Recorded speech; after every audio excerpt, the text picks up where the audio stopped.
नमस्कार दोस्तों। आज अपन बात करेंगे आयनन ऊर्जा की, आयोनाइजेशन एनर्जी। तो आयनन ऊर्जा अपन कैसे कैलकुलेट करें या किस प्रकार से अपन आयोनाइजेशन एनर्जी को वेरी करें कि मान लो अलग अलग आपको एलिमेंट्स दिए हुए हैं और उनकी आयनन ऊर्जा अपन को पता लगानी है कि किसकी ज़्यादा है और किसकी कम है। तो बहुत सिंपल सी प्रक्रिया है, इसको समझते हैं। अपन बात करें अपन कि माना कि एक कोई परमाणु है, ये कोई एटम है।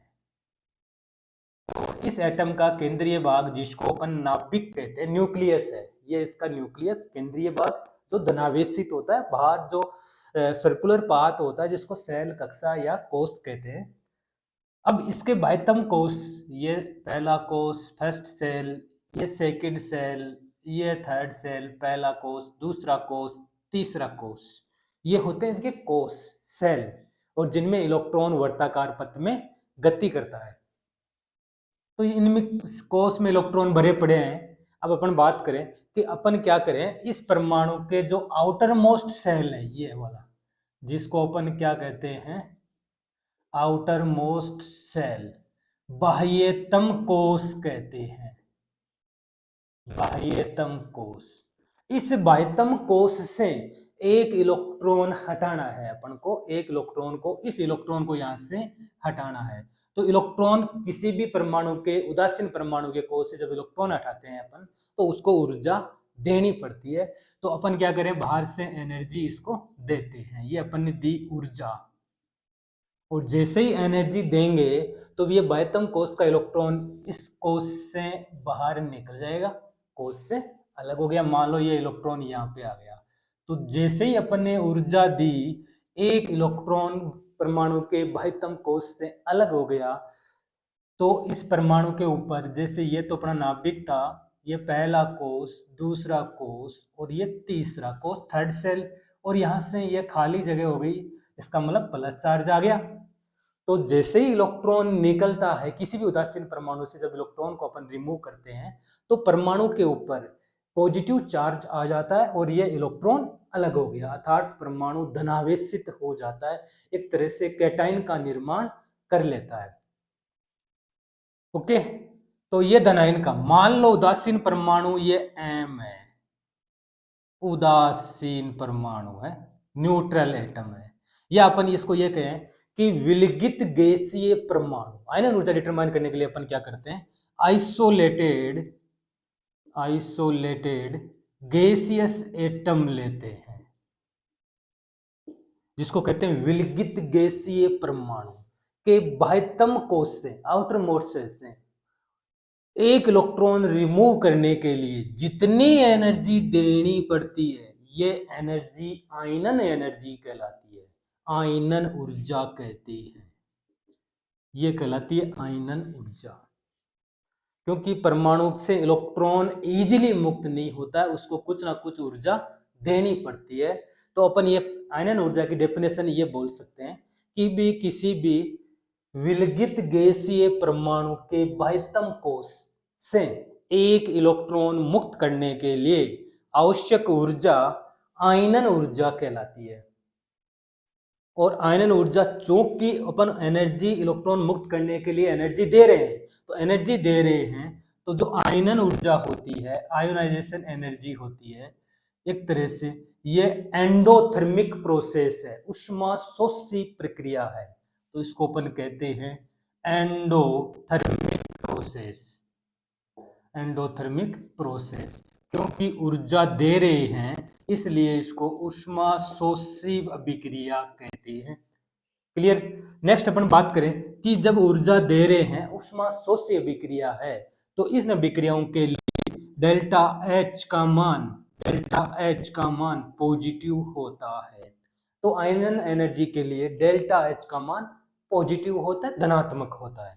थर्ड, इसकी जब यूनिट की बात करें, चूंकि ये ऊर्जा है, तो ऊर्जा की इकाई कैलोरी या जूल या इलेक्ट्रॉन वोल्ट, तो अपन इसकी इकाई होगी किलो कैलोरी प्रति मोल, या फिर अपन ऐसे बोल सकते हैं कि किलो जूल प्रति मोल, या इलेक्ट्रॉन वोल्ट में अपन पता करें तो बहुत सिंपल है, इलेक्ट्रॉन वोल्ट पर एटम।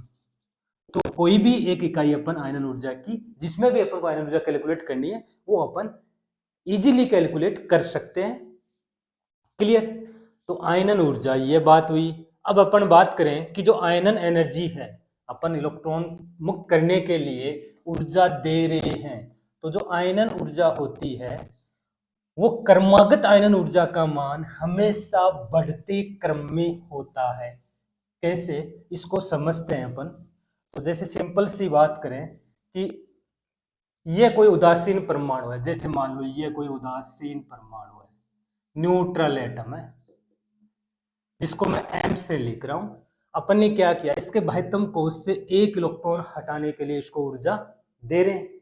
तो ऊर्जा जब देते हैं, ये तो एनर्जी दी अपन ने, जिसको आयनन एनर्जी फर्स्ट कह दूं मैं, प्रथम आयनन ऊर्जा, फर्स्ट आयोनाइजेशन एनर्जी। जैसे ही इलेक्ट्रॉन ऊर्जा देते हैं, एक इलेक्ट्रॉन मुक्त हो गया, यहां से इलेक्ट्रॉन बाहर निकल गया, तो ये बन गया M+1। इस पे +1 पॉजिटिव चार्ज आ गया, क्योंकि इलेक्ट्रॉन निकलता है तो धनावेश आता है। तो ये आयन बन गया साहब, ये बन गया आयन। अपन ये कहें कि ये जो परमाणु है, इसके धनावेश में मान लो पहले प्लस था, अब प्लस चार्ज की और वृद्धि हो गई। धनावेश की वृद्धि हमेशा परमाणु के नाभिक में होती है। तो ये गलती अधिकांश स्टूडेंट करते हैं कि जो पॉजिटिव चार्ज होता है वो परमाणु के कहां पे आता है, नाभिक में, न्यूक्लियस में आता है। अब धनावेश की वृद्धि होगी, मान लो बाह्यतम कोश में और भी काफी सारे इलेक्ट्रॉन है, तो अपन को अब क्या करें, अपन को इस जो M+ आयन है, M+1 आयन है, इस आयन से एक इलेक्ट्रॉन और मुक्त करना है। इसका मतलब एक इलेक्ट्रॉन और निकालने के लिए इस पे धनावेश, और धनावेश क्या करता है, इलेक्ट्रॉन को अपनी तरफ आकर्षित करता है। तो ये नाभिक है, ये माइनस इलेक्ट्रॉन का मतलब ऋणावेश, तो इस ऋणावेश को ये अपनी तरफ खींचेगा, तो ये नाभिक इलेक्ट्रॉनों को अपनी तरफ आकर्षित करेगा, तो इस इलेक्ट्रॉन को आसानी से मुक्त नहीं होने देगा। तो अब अपन को बाह्यतम कोश से इलेक्ट्रॉन निकालने के लिए ज्यादा ऊर्जा देनी पड़ेगी, अधिक, मोर आयोनाइजेशन एनर्जी, ज्यादा ऊर्जा देकर के अपन इलेक्ट्रॉन को यहां से क्या कर दिया, मुक्त कर दिया, हटा दिया साहब। तो ये इलेक्ट्रॉन मुक्त हो गया, इसका मतलब एक इलेक्ट्रॉन और मुक्त हो गया, और अब इस नाभिक में धनावेश की मात्रा और बढ़ गई।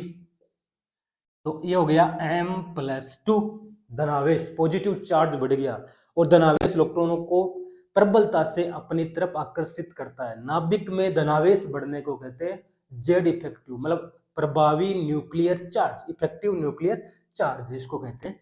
अब इलेक्ट्रॉन निकालने के लिए अपन को, क्योंकि ये नाभिक अपनी तरफ इलेक्ट्रॉनों को प्रबलता से स्ट्रॉन्गली अट्रैक्ट रखती है, बांधे रखती है।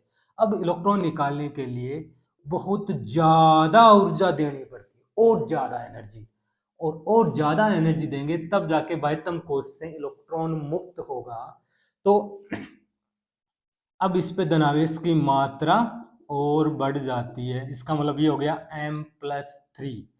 तो अपन इससे ये सिद्ध होता है, इससे ये प्रूफ होता है कि सीक्वेंसली आयनाइजेशन एनर्जी इंक्रीज होती है, क्रमागत आयनन ऊर्जा का मान हमेशा बढ़ते क्रम में होता है।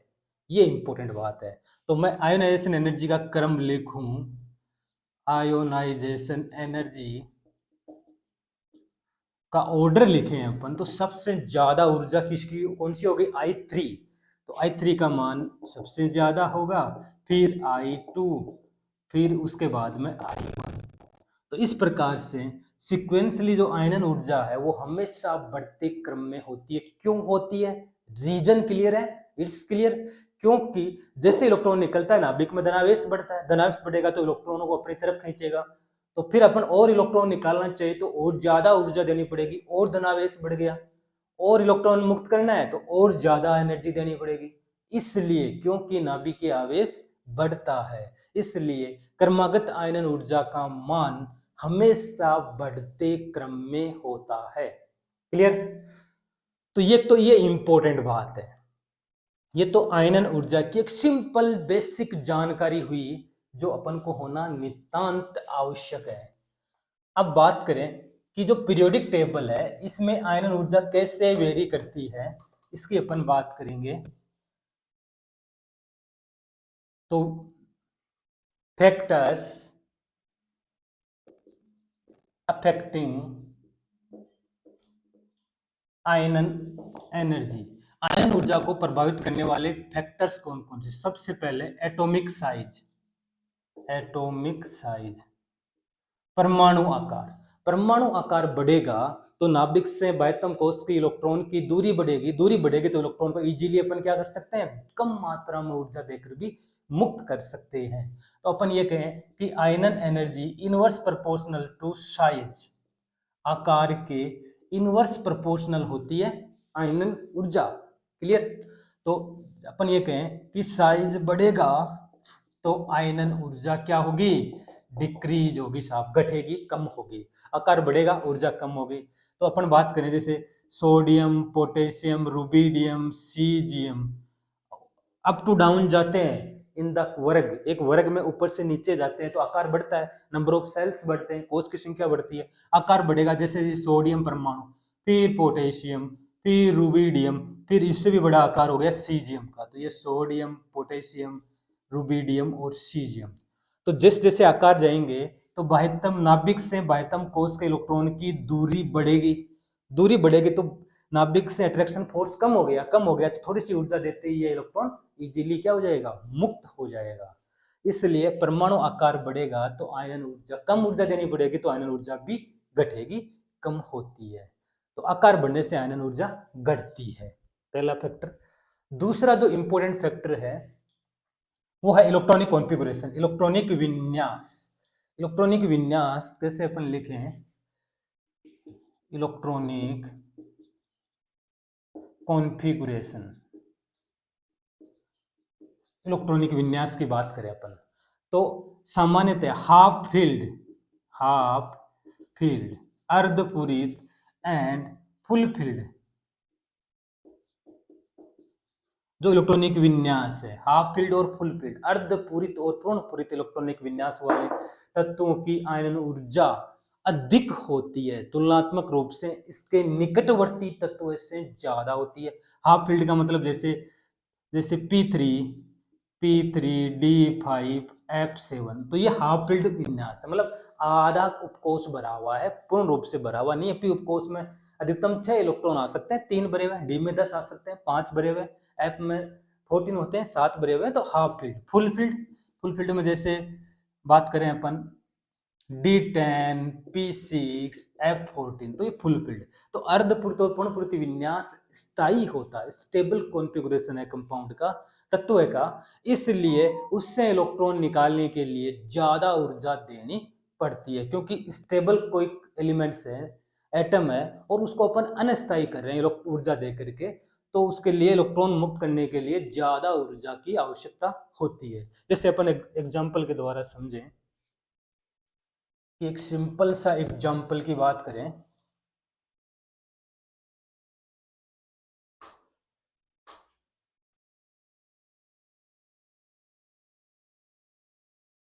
कि lithium, beryllium, boron, carbon, nitrogen, oxygen, chlorine और नियोन, ये एक आवर्त के तत्व हैं सारे के सारे, ये सेकंड पीरियड के एलिमेंट्स हैं, द्वितीय आवर्त के तत्व। ध्यान देना, लिथियम, लिथियम का मतलब कोष की संख्या सब में सेम है, दूसरा कोष है बाह्यतम कोष, तो लिथियम है। लिथियम की बात करें तो इलेक्ट्रॉनिक विन्यास अपन जानते हैं 1s2 2p 2s1।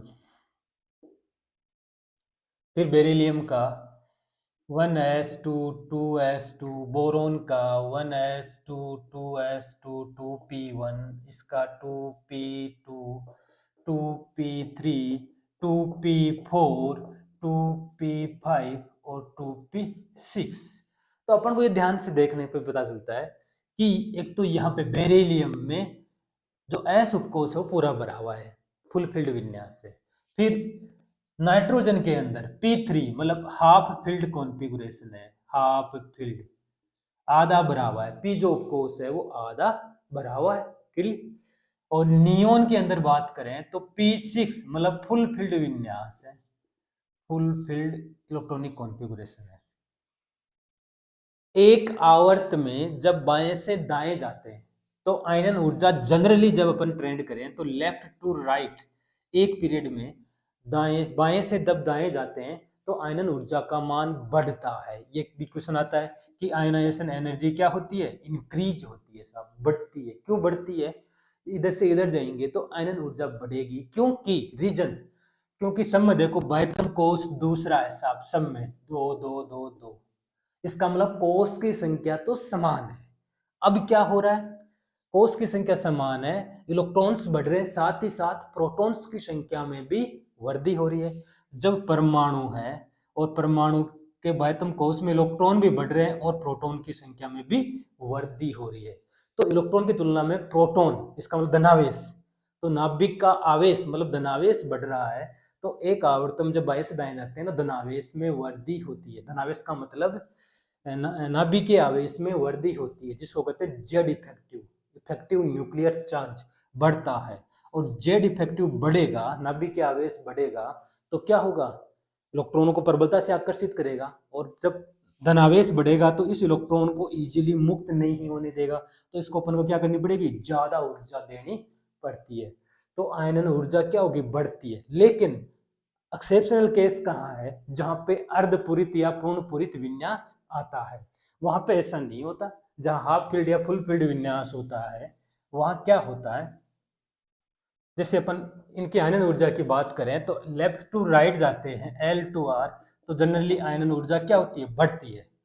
अब इसकी आयनन ऊर्जा का अपन क्रम लिखे हैं, आयनाइजेशन एनर्जी, तो अपन को पता है सबसे ज्यादा आयनन एनर्जी होगी नियोन की, क्योंकि फुल फील्ड विन्यास है, इलेक्ट्रॉन निकालने के लिए ज्यादा ऊर्जा देनी पड़ती है, तो सबसे ज्यादा आयनन ऊर्जा नियोन की, फिर फ्लोरीन की, फिर अब नाइट्रोजन और ऑक्सीजन में देखो, ऑक्सीजन की ज्यादा होनी चाहिए क्योंकि आवर्त में लेफ्ट टू राइट जाते हैं तो बढ़ती है, लेकिन नियोन की, नाइट्रोजन की ज्यादा होगी क्योंकि इसका हाफ फील्ड विन्यास है, तो नाइट्रोजन, फिर ऑक्सीजन आ जाएगा, फिर कार्बन, फिर बोरॉन और बेरिलियम की बात करें तो बेरिलियम में देखो फुल फील्ड विन्यास है, मतलब एस कोष पूरा भरा हुआ है, इसका मतलब बेरिलियम की आयनन ऊर्जा बोरॉन से ज्यादा होगी, तो फिर बेरिलियम, फिर बोरॉन और सबसे कम लिथियम। तो ये आयनन ऊर्जा का क्रम है। जनरली कंपटीटिव एग्जाम्स में पूछते हैं कि which is statement is correct या which of the following option is right, इस टाइप से क्वेश्चन जनरली पूछते रहते हैं, तो अपन इजीली बता सकते हैं। क्या कंसेप्ट हुआ इससे, ये कंफर्म हुआ कि अर्धपूर्ण पूर्णपूरित विन्यास वाले तत्वों की आयनन ऊर्जा अपने निकटतम आगे के तत्व, निकटतम तत्व से ज्यादा होती है।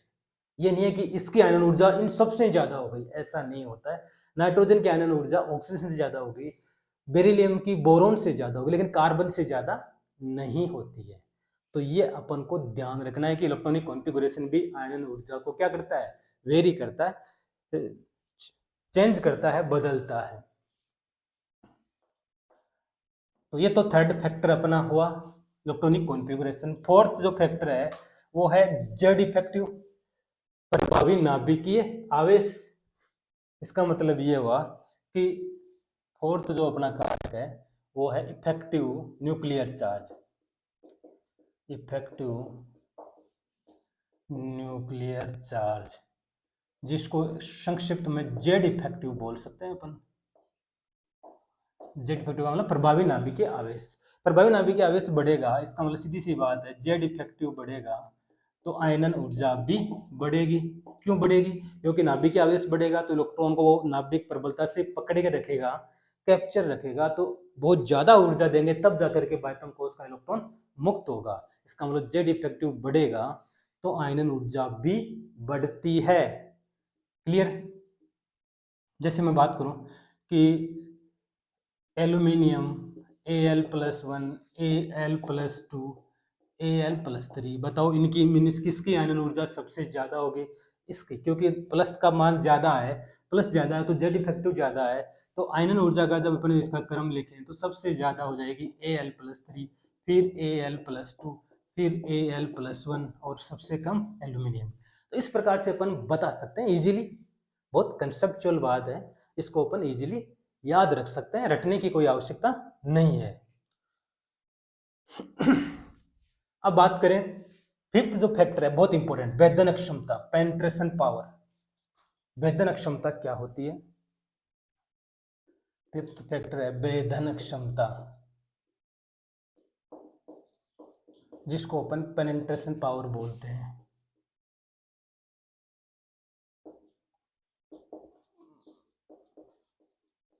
भेदन क्षमता, जैसे ये परमाणु है, ये इसका नाभिक है, ये मान लो नाभिक है। इस परमाणु में सबसे पहले कोश है, जैसे पहला कोश, दूसरा कोश, ऐसे ही ये दूसरा, ये तीसरा कोश। तो परमाणु में कोश है। अब क्या करेंगे, कोश के अंदर होते हैं उपकोश, जो सेल होता है कोश के अंदर पाए जाते हैं सब सेल उपकोष।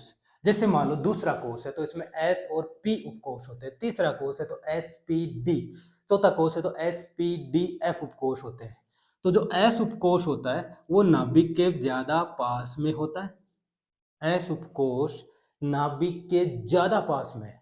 तो एस उपकोष नाभिक के पास में ज्यादा है और अगर उसमें इलेक्ट्रॉन है तो वो इलेक्ट्रॉन प्रबलता से कौन अट्रैक्ट करके रखती है, नाभिक, न्यूक्लियस।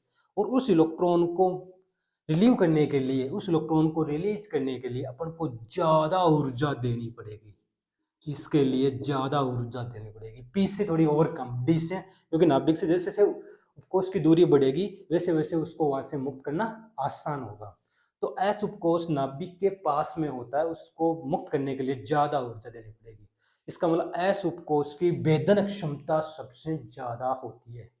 तो भेदन क्षमता की बात करें तो सबसे ज्यादा एस, फिर पी, फिर डी, और सबसे कम भेदन क्षमता एफ उपकोष की होती है। क्लियर। तो भेदन क्षमता ज्यादा तो आयनन ऊर्जा क्या होगी उसकी ज्यादा, क्योंकि ज्यादा ऊर्जा देनी पड़ेगी इलेक्ट्रॉन को मुक्त करने के लिए। तो ये भी मेन फैक्टर है कि भेदन क्षमता भी आयनन ऊर्जा को प्रभावित करती है, इफेक्ट करती है। नेक्स्ट अपन बात करें कि जो हाइड्रोक्साइड होते हैं, 6 नंबर की बात करें तो जैसे अपन बात करें कि sodium hydroxide NaOH, KOH, RbOH और सीजियम हाइड्रोक्साइड, ये जो हाइड्रोक्साइड है जिनको क्षार कहते हैं अपन, इन हाइड्रोक्साइडों में जैसे जैसे आयनन ऊर्जा कम होगी, आयनन ऊर्जा डिक्रीज होगी, बेसिक नेचर ऑफ हाइड्रोक्साइड